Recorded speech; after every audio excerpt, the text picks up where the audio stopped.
A multi-billion rand wastewater treatment plant that was meant to ensure that residents of Mdo Park and nearby extensions no longer have to live with a stench of sewage. The plant was also expected to provide relief for residents of various villages in Moleji, but the contractor abandoned the site months ago. A few kilometers from the site, residents of Legae Labatu complain about a stormwater drainage hole that has been left open for years. Why the ANC will never liberate black South Africans? The ANC called itself a liberation movement. But what kind of a liberation movement loots the pensions of workers, builds machines for politicians, and protects a president caught with secret millions hidden in sofas? This is not liberation. This is a criminal syndicate presided over by Cyril Ramaphosa and his corrupt comrades. It's literally plain fraud, it would appear to me. It's plain fraud that has been visited upon the salaries and the pensions of the civil servants, whose assets these are. My people, let's tell the truth. The ANC no longer fights for black South Africans. It fights for power, money, and luxury lifestyles. Look at the evidence. It's everywhere. From Ramaphosa's unresolved Phala Phala scandal, to Paul Mashatile's luxury mansions, to the looting in Limpopo, and the Social Development Department. This party is here to enrich itself, not liberate the poor. The Phala Phala scandal. President Cyril Ramaphosa was caught with thousands of US dollars hidden in sofas and furniture at his game farm. To this day, the scandal is unresolved.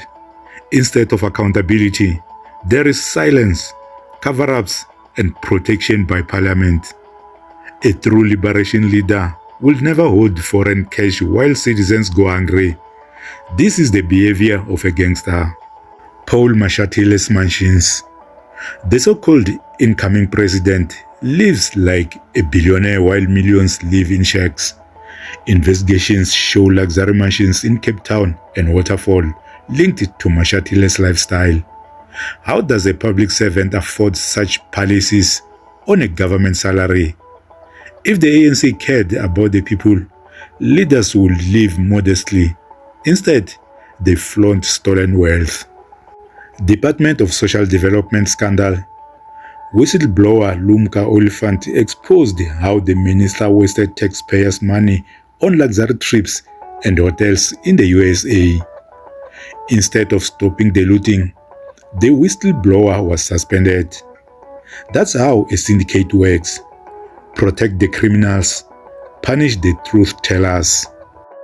Limpopo's endless corruption. The Premier of Limpopo and MEC Biskop Makamu face corruption allegations. Municipalities failed to complete projects, bridges abandoned, water schemes left unfinished, and stadiums built at inflated costs. Liberation builds infrastructure. A syndicate steals through tenders. The project was meant to move water from the residential area, but residents say in its current form, many houses get flooded when it rains. As soon as they get there, everything was stuck. They stopped working and we're stuck like this for 2 years. So they wanted to continue again this year, but they didn't finish the job. New people are brought in to dig up the place all the time, and they never close the hole, which is a safety hazard for our children. So, 65 kilometers south of Polokwane lies the Mogalakwena municipality in Mokopane. Over the years, the municipality has been rocked by allegations of political instability, maladministration, corruption, and political killings. On the ground, some projects lie incomplete. At Mashatile village, this multi-million rand stadium has been abandoned for more than 7 years. Earlier this month, a social media account with the name of municipal manager Maurice Maluleka posted about allegations of corruption. The post alleged that within 1 year, more than 1 billion rand had been paid to companies linked to Limpopo Premier, Popi Ramatuba, and Cooperative Governance MEC, Baskobo Makamo. Both have denied the allegations. Additionally, some residents who expect to benefit from a multi-million rand water treatment plant project located at Phala Phala say they still struggle to access clean running water years after the project commenced. When they want to loot money, they come to the villages, like they came to Bagambek. That is always what they are doing. And they are using SMMEs. They are using SMMEs to loot money from the municipality. So it's so painful. Project yes, 2018. This project was started in 2018 and it's so painful to see that we will never drink any water from it. The municipality keeps looting the money that was meant for the project. The executive mayor of Polokwane, John Mpe, says budgetary constraints led to delays in the completion of the wastewater treatment plant. He says they are currently in negotiations with the National Treasury for additional funds for the project.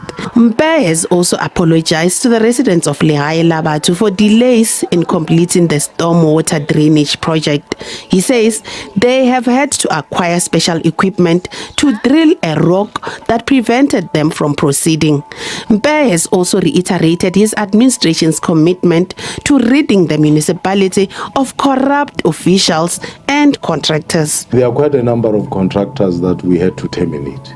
We had to part ways with, some of which are subjected to litigations and other things that we're dealing with as a municipality. There's quite a number of investigations that we have undertaken, forensic investigations. We were actually advised by the findings of the Auditor General to also do employee verifications. Mogalakwena Mayor Ngwaku Taoyatswala has acknowledged that there was wrongdoing in the Phala Phala water project. He says several officials and contractors have been arrested for corruption-related charges linked to the project over the years. Taoyatswala says they have now negotiated with the SIU to be given the go-ahead to complete the project. Taoyatswala says the stadium project at Mashatile is also subject to law enforcement investigations, with the municipality instituting civil claims to recoup some of the funds. Mashatile Stadium is one of the project that made a lot of people to be arrested previously. It was funded by MIG, which is Municipal Infrastructure Grant. It's one of the projects that indeed is still stalled, of which is one of the projects that as well is under SIU.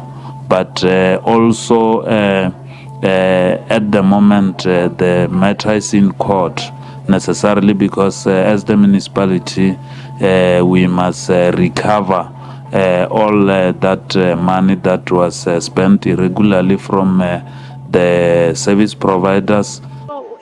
The Hawks have confirmed that arrests are imminent in many municipalities in Limpopo. We have been investigating few cases of corruption that have been taken several municipalities. It's not about only Polokwane and Mogalakwena. I can say even in the Belengumbi previously we arrested some officials and the service providers. Also, we also arrested the service providers and the officials. So we are investigating a few municipalities. We are still busy with the investigation. Other cases are at NPA. We are waiting for them to give us further instructions. We might be or may see arrest, and then I can also promise that if we can, in our investigation, we detect that there are some of the equipment or properties that have been purchased through those money from corruption activities, we are going to seize them and they will forfeit to the state. Government pensions looted. The Government Pensions Administration Agency is rocked by corruption.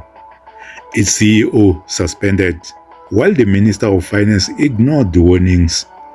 Workers' pensions, money for their retirement, are being siphoned off. This isn't liberation, it's betrayal of the very people who built this country. Means the whole transaction, first the 1 billion rand to lease the building over 10 years is fraudulent and is actually fictitious, should never have been signed. One. Two, the additional 239 million rands, of which that 36 million is down payment, should also never have been done because neither of the parties have access to that building. They don't own the building, and the owners of the building have their own tenants inside the building. The SARS office in Pretoria is in that building.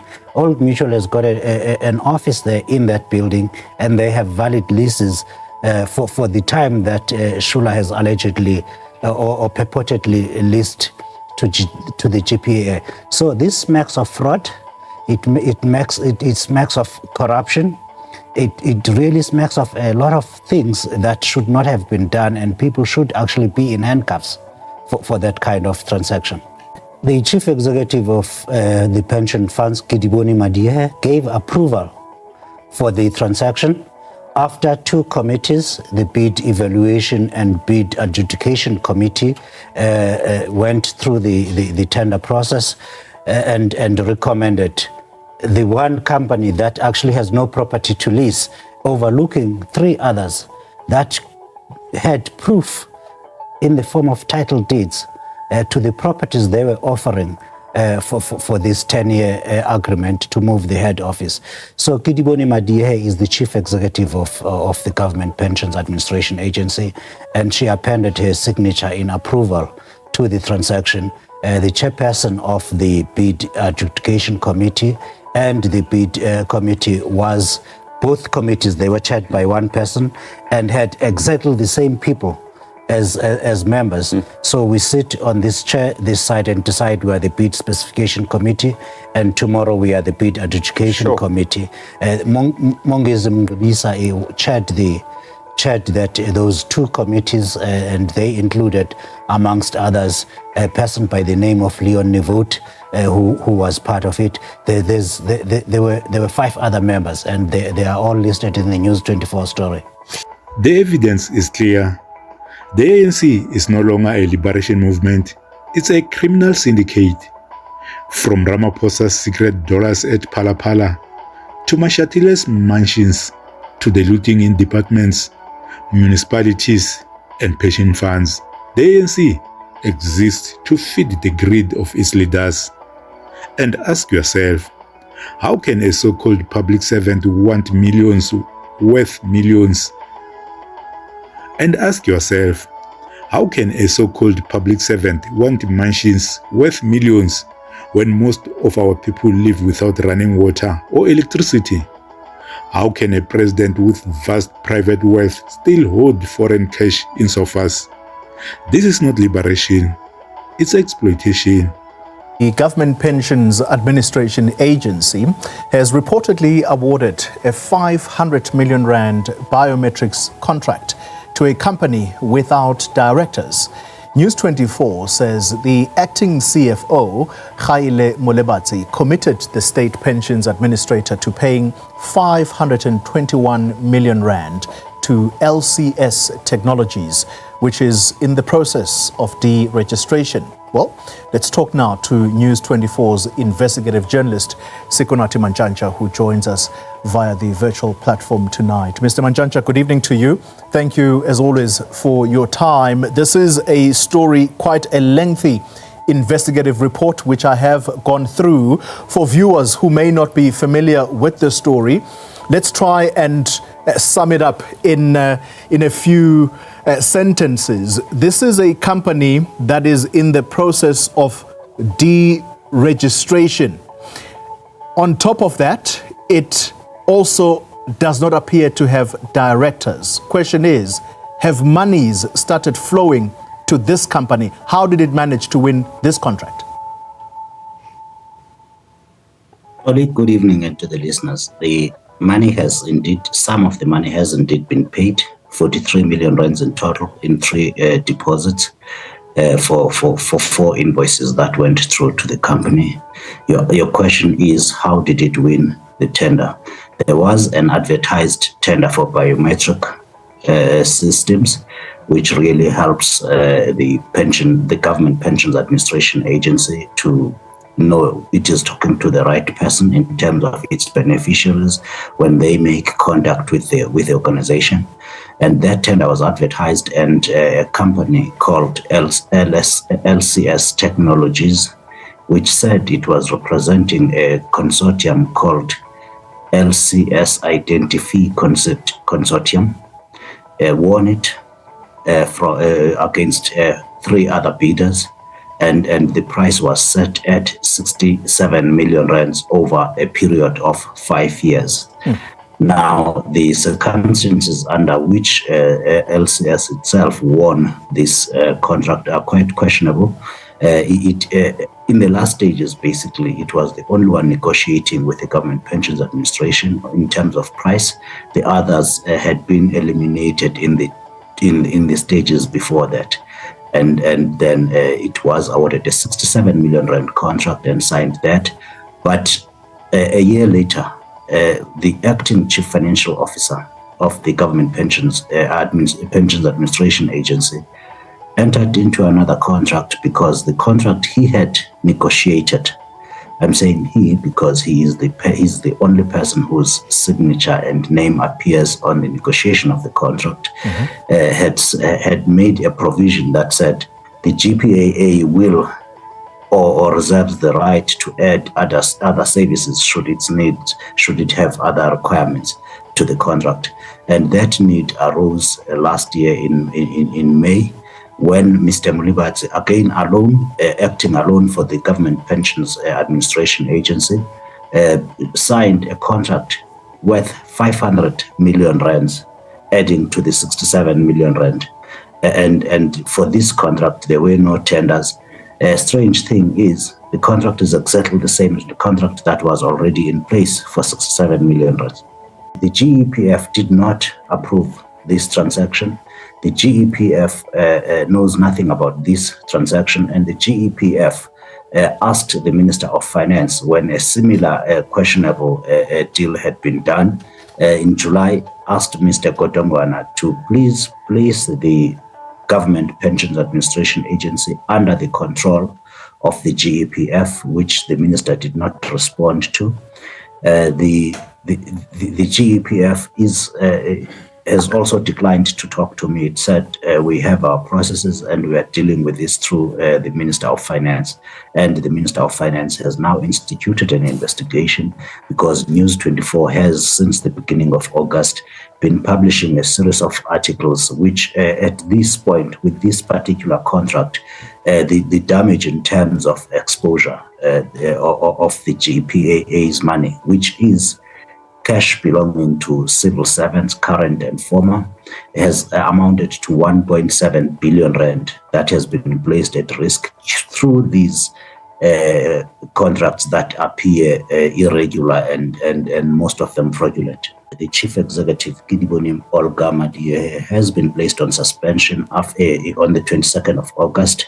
This follows the reports that we have been doing, as I have said, since the beginning of August. We need to point out that the finance minister, to whom the CEO of this agency reports to directly, has been aware of these allegations since at least the 6th of June, when the GPA's own audit committee had actually formally requested the minister to conduct a forensic investigation to these allegations and these contracts, and the minister did not do that. When we started publishing the stories, then the suspension has happened. Now, all of the transactions have to be part of that investigation. And of course, the current CEO, Mr. Mgomezulu, who is acting in that position, has to act against the authorities that are named not only in this particular story, but in the others as well. There are many contracts, and there are quite a few other stories that News 24 may or may not run during the coming weeks, and those should interest the acting CEO, who has been seconded by Minister Godongwana, as you have said. Wow. That's a very interesting statement. I was about to let you go, but now you've said something that immediately sparks interest, and that is that the minister has been aware of this, but it's only when you started publishing these series of investigations that he then places the CEO on suspension. Are you inferring that there is something suspicious, or the finance minister himself should be viewed with suspicion in this regard? Far be it from me from making any such statements. I am only giving you the facts, and the facts as they stand is that in June, the first week of June, the internal audit committee of the GPAA held a meeting with the minister and said, "Minister, here is our internal audit report. We are very concerned about these 8 or 9 transactions that will cost and have indeed cost the GPAA about 2 billion rand. Please subject these trades to a forensic investigation." And that did not happen. The government Employees Pension Fund wrote to the minister in July 2025 on the 9th and said, "Minister, please place this agency under our control," because it should have been under the GEPF control in the first place. Mr. Baleni, the chairman of that board, specifically wrote in that letter and said, had we had the power and authority to act against the GPAA, we would. The most concerning thing, probably, is that the Government Pensions Administration Agency has direct access and signing powers on the government employees' pension funds bank accounts, and therefore it does and can withdraw money as it pleases. There are no checks and balances. And Mr. Badeni in that letter said, we are actually considering their access to our bank account, restricting them from this bank account, at which point they now do have free reign on it. The Minister of Finance did not act on all of those. There were serious and formal requests and recommendations pointing out the transgressions that were happening at the GPAA, and Mr. Godongwana did not act until the 22nd of August. Of course, we know that in terms of the senior management handbook, which controls state-owned entities, the authority to discipline senior management in these organizations, such as the GEPF itself and indeed the GPAA, lies with the state president. We are aware that the state president did give Mr. Godongwana during that week in August the authority to actually institute disciplinary proceedings against Ms. Madier, and that is why she was suspended on the day. But the chief executive of an organization has their senior management reporting to himself or to herself, in this case to Mr. Mgomezulu. So that should not wait for whatever investigation Treasury has instituted. The current chief executive, who is acting now in that position, has the authority and the power to actually stop what is going on, should he be willing. And the minister seems now at least pressed enough to be able or to want to do something about it. My fellow South Africans, it's time for us to open our eyes. If you believe it's time to expose these mafias, share this video, subscribe to Inkari It's Time, and join the movement for self-reliance and real freedom, because the ANC will never liberate us. It is here only to loot. Thanks for watching and take care.